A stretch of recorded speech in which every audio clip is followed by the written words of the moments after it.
Welcome everybody, God bless you. We're going to talk a little bit today about the rider on the fourth horse and tie that into what we're experiencing in the world. The rider on the fourth horse is very, very, very significant, okay? And we're waiting for these riders to come upon us before the fifth seal is opened. We're going to talk about what's going on right now because the rider on the fourth horse is very significant to what we're experiencing in the world right now with all the death that's coming. All the death that's coming, and they're not reporting it right now, but people are dying and dropping dead because of the you-know-what. We got to be careful what we say on YouTube about this thing, but I want to tie that into the rider on the fourth horse, okay? Because that rider is the only rider that has a name. Actually, let's look at the scripture real quick. It says right here in Revelation chapter 6, I beheld a fourth horse, a pale horse. A pale horse, this is the fourth rider on the apocalypse, the fourth seal. And he says it's a horse, a pale horse, and his name was Death. This is the only rider who has a name. This is the only rider who has a name. Out of all four apocalyptic horses, this is the only rider that has a name. And his name is Death. Okay? And he has hell following with him. So there's really two companions riding side by side. And power was given unto them over 25% of the earth. 25% of 8 billion people is 2 billion people, approximately. Okay? 2 billion people will die from these four things right here. Now, some of this is tied into the first three horses.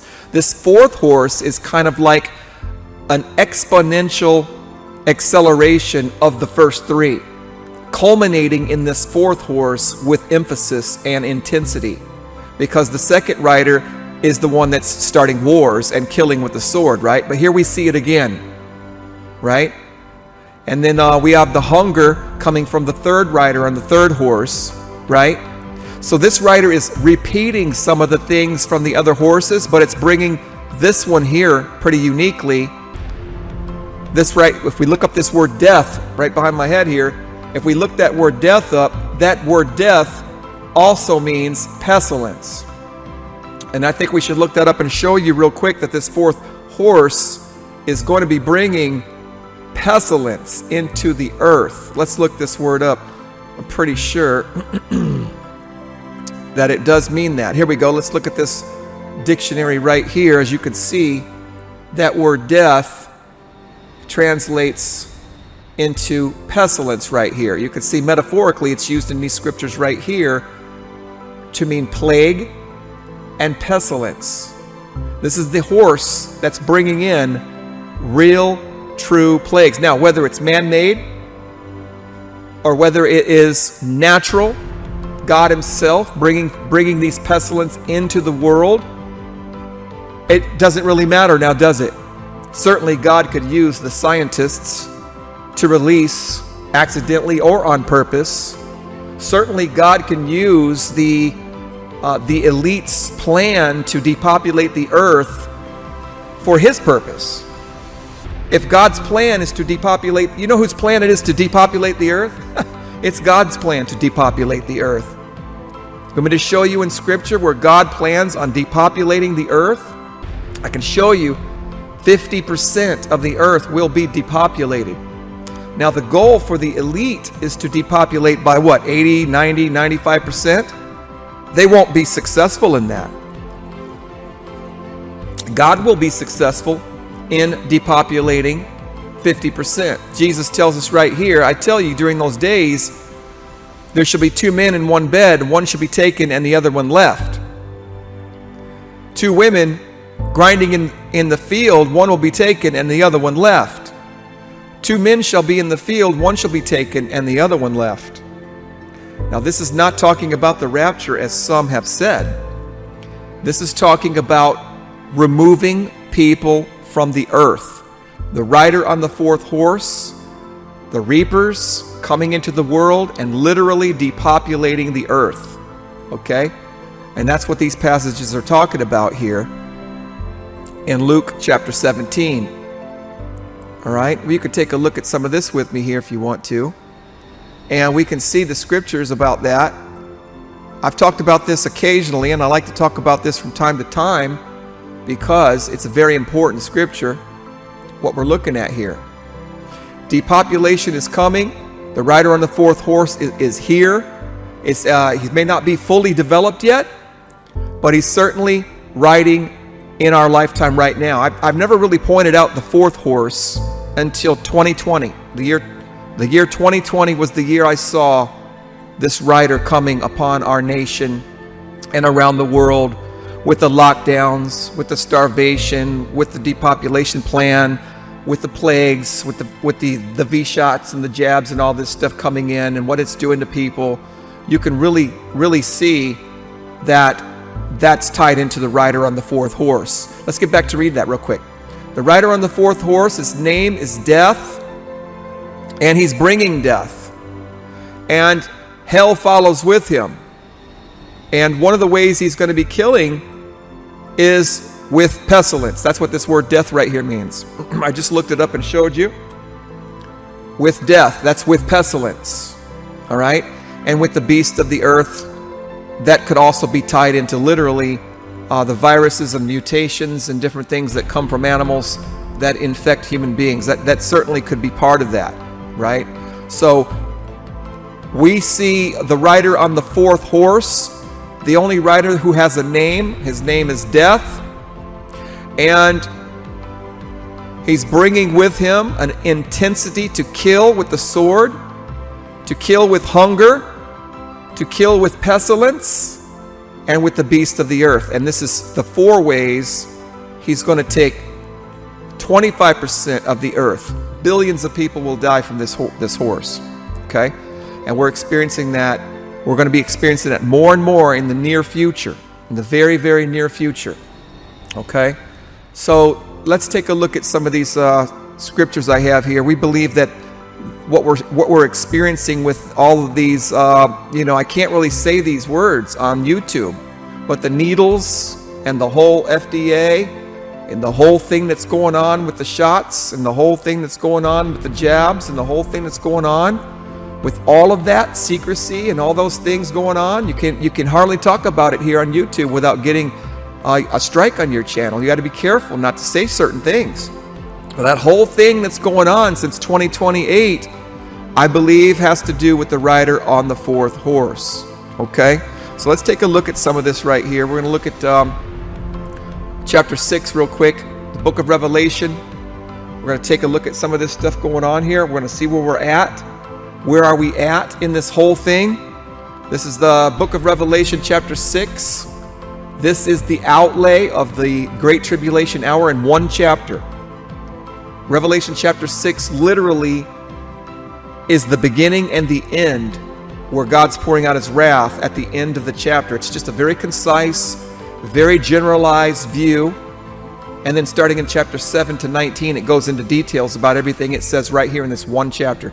Revelation chapter 6 is one chapter that covers the whole entire Great Tribulation hour into the wrath of God. Okay? And so you can see right here these parts which are the horses coming down, and we're in that phase right now where the horses are coming down, all four of them. 1, 2, 3, 4. Right here, we're starting to see a pickup of pestilence, and we're going to see a lot of death coming in. Probably going to see the life expectancy drop. I think they said it has dropped for the first time in America. I may be wrong about that. You might want to double check, but we're going to see people dying and not living as long, and more people dying around the world coming into play here. Okay, so we have that, and then once we see the rider on the fourth horse coming in, we're going to be seeing a lot of death and a lot of wars and a lot of that, and then we're going to see the Antichrist come on the scene right about here. okay? Because the Antichrist has to be on the scene before seal 5 or around seal 5 or simultaneously with seal 5. This is seal 5 right here, and that's the great persecutions of Christians and Jews and any political dissidents that disagrees with this world leader. That's all going to be visible and clearly seen, recognizable by the time we get to seal 5, okay? So we know we're not in seal 5 yet because there is no world leader on the scene. That's how we're going to know that seal 5 is open, because there'll be a world leader on the scene persecuting and killing his opposition, and especially those who follow God and keep his commandments. That hasn't happened yet, so we know we're not in seal 5, okay? But we do see that we're getting into this fourth horse right now with these pestilence coming, okay? So it's increasing, and then boom, it's going to hit real hard right here, and then all of a sudden we're going to see this leader pop up on the scene right here and start putting people that won't be, vaccinated, if you want to, round those people up who refuse to take it, put them in FEMA camps or concentration camps. Anybody that disagrees with his plan, anybody that won't fall in line, will be persecuted and killed right here by the fifth seal. Okay? So this bottom part literally is after the resurrection rapture event. A lot of people don't understand how to divide this chapter properly, but these verses down here about the wrath of the Lamb, the wrath of God, he's coming back, he's going to make war with those left behind, the nations and all that stuff, and the vials are going to be poured out and all that stuff, and that's going to happen after the fifth seal, but we'll be resurrected, raptured right about in between these two seals right here. Okay? We're going to go through the persecutions of the Antichrist right here. We're going to go through seeing big-time wars. We're going to go through seeing starvation. We're going to go through seeing great persecutions. We're going to lose our houses. We're going to run underground. We're going to hide in the wilderness. We're going to refuse to take the you-know-what and the mark of the beast. And it's going to be a time of great testing such as was not ever for Christians and believers. And it's going to be the Great Tribulation hour, really, for the most part. All right? This is the build-up to it up here, building up stronger and stronger. And then when it gets down to the greatest pestilence the world has ever seen, that's going to be one of the reasons why people are going to be locked up, because they will not agree with that. And one of the reasons they're going to be locked up is because they refuse to take this mark that's coming. And they refuse to follow and believe and do that, because that's worship, by the way. When you listen to the world system, when you do what they tell you, when you take their jabs and you take their chips and you take their tracking apps on your phone, and this is all part of worship, and a lot of people don't realize it. They think that they're not taking the mark of the beast yet because there's no man to worship yet. But little do they know that they are starting to worship the beast system, and sooner or later you're going to be so dialed into it, so plugged into it, so interdependent on it, so interwoven with the system, that when the man shows up, you won't even realize that you've surrendered your life, your soul, your mind, your body, your family. You've surrendered and submitted to the beast system. Okay? So this is what we're talking about here in chapter 6. That's how that breaks down technically there. But let's take a look at something real quick here in terms of how we're going to lead into this great tribulation hour, and it's going to turn into the wrath of God. These are some reviews, really, of what we've already gone through as a group. But you see all the chapters lined up right here, okay, for chapter 6 all the way to chapter 19. And what we're looking at here is how chapter 6 gets into basically the overview of what we just saw. Okay, chapter 6 gets into just the overview of the entire end, all the way down to the wrath of God coming. And then starting in chapter 7, it tells the story all over again and gets into all the stuff about the tribulation, the mark of the beast, the Antichrist.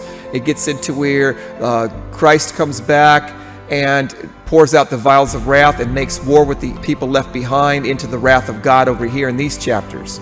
Okay? But that's all talked about in chapter 6. If you could read it, if you know how to read it and discern it and understand what it's saying, it's giving you the overview. Okay? So chapter 6 is the big overview of what these other chapters are going to talk about in detail. All right? So what we see here is chapter 6 coming as an overview in the book of Revelation, and we're trying to figure out where are we at in this chapter, where are we at right now, and we understand that there's got to be the beginning of sorrows first. Okay, that's going to be the apocalyptic horses. How long did they take to get here? We really don't know. We can guess. When did they start riding? We don't really know. We can guess. But there's a beginning of sorrows, Jesus said, before the Great Tribulation hour. So we can assume that these beginning of sorrows, we're definitely in these beginning of sorrows, and we know these riders are riding upon us. I mean, any day the world leader can show up. Any day they can make laws in this country to come after your guns. Any day. Any day they can say, whoever doesn't take the vaccine, we're going to put into quarantine camps. Any day they can say that. Any day. Any day they can say that. Okay? Any day. I mean, we're seeing people right now being forced to take the tracking device and prove on your app, prove on your phone, prove that you've been vaccinated. You got to prove it now in some places around the country to go into restaurants. It's going to expand. You won't be able to travel across the borders from state to state. And there'll be some holdout states. There'll be some states that are resisting. But when you got the whole world, when you got the whole nation, even Texas and Florida will eventually crack and give in. Somebody will be assassinated or something's going to take place. We don't want anybody to die. We don't want anybody to get killed. We're just saying it's probable that the resistance will be taken out. It's highly likely, and it's prophetic. So it's just a matter of time before all states and every province in America gives in to this world system. So we know we're in the beginning of sorrows right now. We know that. And when the fourth seal gets down here into the fifth seal, we're going to be heading into the Great Tribulation. Okay? We're heading into the Great Tribulation hour, which is 3.5 year period. A 3.5 year period like no other in the world. 3.5 years the Antichrist will rule and reign. 3.5 years he's going to force a mark. 3.5 years he's going to have power over every kindred, tongue, and nation in the world. And why 3.5 years? Well, Jesus had a ministry for 3.5 years. Jesus' ministry was 3.5 years. Jesus was on the earth doing God's work for 3.5 years, revealing salvation and pouring out his Spirit and telling us how to be born again and teaching us about worship and how to be saved and the kingdom of heaven. And the Antichrist is going to be doing the exact opposite for 3.5 years, talking about his kingdom and how to come into his name and to worship him. Except you won't be saved, you will be destroyed. So the Great Tribulation hour is coming in. By the time seal 5 gets here, we will definitely be in the Great Tribulation hour. Seal 5 is the end for Christians. After the Great Tribulation, Jesus says, I will gather you into the clouds before the wrath. And seal 6 is the wrath of God. That's only for the nations left behind and not for those who are following God and believing in God. All right, somewhere in between seal 4 and seal 5 we're in between these seals right now. We have not got to seal 5 yet, but we're starting to see an increase of the telltale sign of the fourth rider is pestilence. That's the big clue to that rider, to knowing about that rider And how close is that rider on the fourth horse? And the key to understanding the rider on the fourth horse is pestilence. Okay, the more we hear about this, the more we see about this, the more we're dominated by this and overtaken by this, is the evidence that this rider on the fourth horse, or the fourth seal, is ever more present and upon us. And the next seal is, of course, the fifth seal. The fifth seal is the great persecutions of all believers and the people of God, and that's what we're going to see very soon, I believe. Very, very soon we're going to see that. Okay? But we're not going to be here for the sixth seal. So anyway, what we're looking at here is the depopulation plan of God. Sometime before the fifth seal is over, sometime before the resurrection rapture event, we're going to see 50% of the world killed. Okay? 25% in the first four horses, and 33% in the sixth trumpet. That gives us a total of 50%. Okay? Now, the war that's taking place in the wrath of God is between God and man. God and man. There's a war in the sixth vial, and there's a war in the sixth trumpet. We will be here for the war in the sixth trumpet, where 1/3 of mankind is killed. We will not be here for the war in the sixth vial. That's a resurrection rapture event taking us off the planet for that. Okay? So basically, here's what it looks like. All these chapters lining straight across the top. Chapter 6 on the far left. Chapter 19 on the far right. Chapter 19, Christ coming back on a white horse to kill all the people who are fighting against him. There'll be people underground who live through the wrath, who come into the new millennium and repopulate the earth. But we're not talking about that right now. We're talking about the big picture from chapter 6 to chapter 19. Some of these chapters interrelate and crisscross information and repeat information, so it's not completely chronological. Sometimes it goes back in time and duplicates the same information, but gives you a different perspective on the same time period, and that can confuse people. But once you're aware of that, it's not as hard to read as you think. All right, the chapters in blue are the chapters of Great Tribulation leading up to Revelation 14 right here. Revelation 14 is where we see the end of the Great Tribulation hour and the reapers sent into the world to gather together the righteous and to gather the wicked and this is the end, right? So what we're seeing right over here in the red chapters is just a repeat of information of what happens way down here in Revelation 14 when he sends his angels to gather the wicked. He's going to gather the wicked and throw them into the winepress of the wrath of God. But we read about it over here in these chapters when they make war against God. We actually read about the fall of Babylon in these chapters over here. You guys should be familiar with that if you studied the book of Revelation with us. You know how all this works and how all these pieces fit together. All right? So we're waiting on 50% of the world to die before we're gathered into the clouds. Let's take a look at real quick. You see the wrath coming down in seal 6 here. We see the wrath announced over here in chapter 11 because that's where the trumpet's blown to gather us.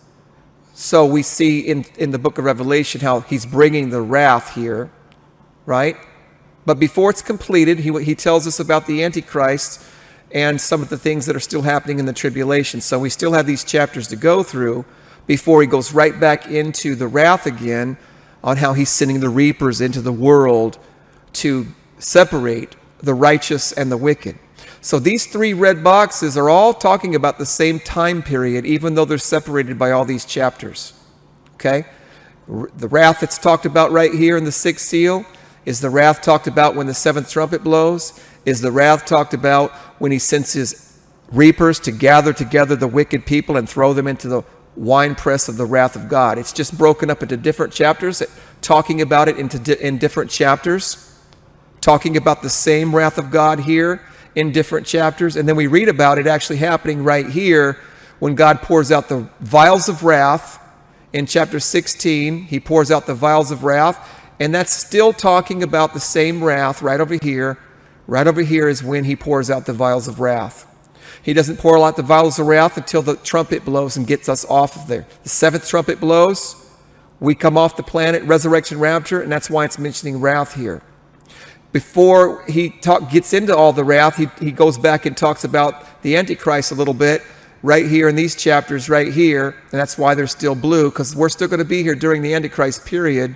But then he wraps it all up in chapter 14, where we see some warnings, the finishing touches of the tribulation hour. Then it gets into the wrath, where he's going to be pouring out his angels into the world to come get them. So we see wrath mentioned here again. All right? And then there's a resurrection, rapture. And then the next thing you know, Revelation 15, we can see the people in heaven and looking down on the earth as the angels are coming down with the vials of wrath. Chapter 15 is where the angels are given the vials of wrath. Chapter 16 is where they're poured out. Chapter 17 are the two chapters that tell us what it looked like when Babylon fell. And chapter 19 is Christ coming back on a horse to kill all those people left behind. So you see, these are how all the areas of wrath right here that we already learned about a while back. So that's how that works. 50% of the people died during the Great Tribulation hour. We don't know how many people die, except the Bible says everyone, the remnant, are destroyed when he comes back on a horse. But not the people underground. He's only destroying the people that are making war with him. Not everybody's going to be making war with him. So God's depopulation plan is during the Great Tribulation hour. 50% of the earth will be depopulated during the first four horses and the sixth trumpet, if you calculate that 50%. And then whoever wants to fight with God when he comes back, those people will also be destroyed. I'm not sure how many that's going to be. The Bible doesn't tell us. So 50% are killed during the Great Tribulation time. Not here. We don't know how many people are killed during the wrath of God. All right, we have 7 chapters of tribulation and 6 chapters of wrath. And that's basically what we're looking at right here.